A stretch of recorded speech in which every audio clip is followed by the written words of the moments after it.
मज़ा, काम करने में मज़ा आ रहा है पर बॉडी कह रही है मैं थक गई। तो मैं उसको कहती थी बॉडी को ना कि अगर तूने लास्ट फ्लाइट तक बहुत बढ़िया से काम किया ना, तो अब मैं 10-11 बज जाते होते थे उस टाइम पर, 10 बज गए, तो मैं तेरे को, हमारे वहाँ पे ना पीतम रजौरी गार्डन में बीकानेर होता था उस टाइम पे, अभी भी है, उसके सैलड बड़े, आज से पुरानी बात है, अब तो काफ़ी जगहों पे सैलड्स मिलने लग गए, तो घर पे भी आने लग गए, तब नहीं होता था। तो मैं अपने आप को ट्रीट देती थी कि अगर तू शाम तक बढ़िया काम करेगी लास्ट तक के, तो मैं आज तेरे को बीकानेर का सैलड खिलाऊंगी। तो सेलिब्रेशन है ना ये। I used to celebrate my work, I used to celebrate my day, I used to celebrate every moment of my life.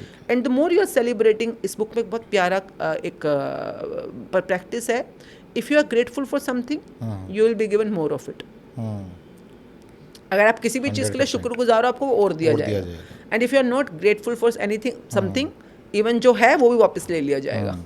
तो मैंने अपनी लाइफ में छोटी छोटी सेलिब्रेशंस के लिए बहुत शुक्राने किए हैं। आई वॉज रियली वेरी, मतलब कि लाइफ के लिए, और मेरे को सेलिब्रेशंस मिलते ही चले गए। सेलिब्रेशंस और उनको सेलिब्रेट करने के लिए सेलिब्रिटीज़ मिलते चले गए। एक दौर आया जिसमें मेरे को खुद अखबारों में सेलिब्रिटी मेकअप आर्टिस्ट या सेलिब्रिटी पर्सनालिटी, मतलब लोग मुझे सेलिब्रिटी बोल रहे थे। तो आई थिंक सेलिब्रिटी वही जो सेलिब्रेट करे खुद को, तो वो जैसे भी शुरू करना शुरू करो। इसका मतलब हम ये लें कि अवेयरनेस के साथ अपने आप को सेलिब्रेट करें। अवेयरनेस होनी चाहिए हर चीज़ के लिए जो आपके पास है। हाँ।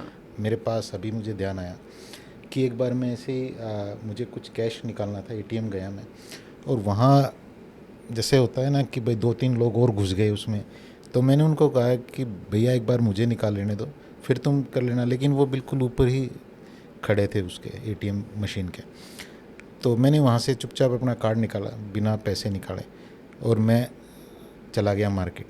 मैंने अपने लिए एक बढ़िया सा पेन लिया, और पेन खुद को देते हुए ये थॉट क्रिएट किया कि इस टाइम पे तुम ही उस गलत जगह पे थे, उन्होंने तुम्हारे साथ गलत नहीं किया, तुम ही गलत जगह पे थे, कहीं ना कहीं उस एनर्जी को डिस्टर्ब किया। तो आपकी बात को मैं पूरा कनेक्ट कर पा रहा हूँ कि अवेयरनेस और फिर खुद को सेलिब्रेट, कहीं ना कहीं सरेंडर की, जिसकी आपने बात की, माफ़ी की, कि गलत सिचुएशन है तो उसमें माफ़ी, कहीं ना कहीं मैंने कुछ डिस्टर्ब किया होगा।